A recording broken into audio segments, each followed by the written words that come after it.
ప్రభుత్వ తప్పిదం మూలంగా ఒక రైతు ఏదన్నా దుర్మరణానికి పాలైనా లేదా ఒక ఉపాధి కార్మికుడు దుర్మరణానికి పాలైన ప్రభుత్వ తప్పిదం మూలంగా దాన్ని కేంద్ర ప్రభుత్వం లేకపోతే ఢిల్లీకి తీసుకువెళ్ళి అక్కడ ఏదైనా ప్రొటెస్ట్ చేయటమో లేకపోతే కార్యక్రమం చేయటమో అర్థం చేసుకోగలం.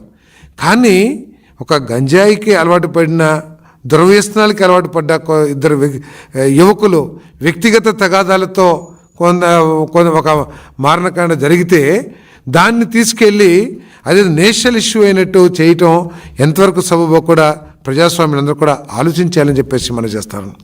అబద్ధాలు వాస్తవాలు మీకు దమ్ముంటే మీరు చెప్పే ఏదైతే మీ పత్రిక ద్వారా ఒక పాంప్లెట్ ద్వారా ప్రజలకు తెలియజేయాలనుకున్నారో దాన్ని ఇంకా మెరుగ్గా అసెంబ్లీలోకి వచ్చి మీకు చెప్పదలుచుకుంది అసెంబ్లీ ద్వారా ప్రజలకు తెలియజేయండి. ప్రభుత్వం సిద్ధంగా ఉంది.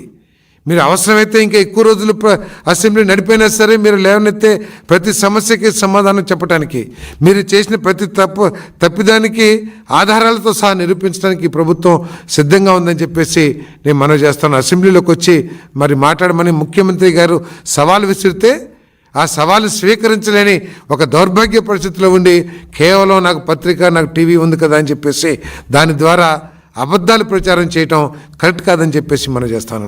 ఈరోజు చెప్తా ఉన్నారు ఆరోగ్యశ్రీలో కూడా ఏదో 1500 కోట్ల రూపాయలు ప్రభుత్వం ఎగ్గొట్టిందని.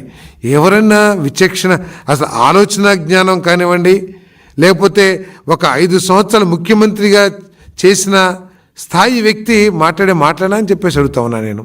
ఒకవేళ 1500 కోట్లు అప్పు ఉంటే దానికి కారణం ఎవరు? మీరు చేసిన దుష్పరిపాలన 5 సంవత్సరాల ఫలితం కాదా అని చెప్పేసి అడుగుతా ఉన్నా నేను.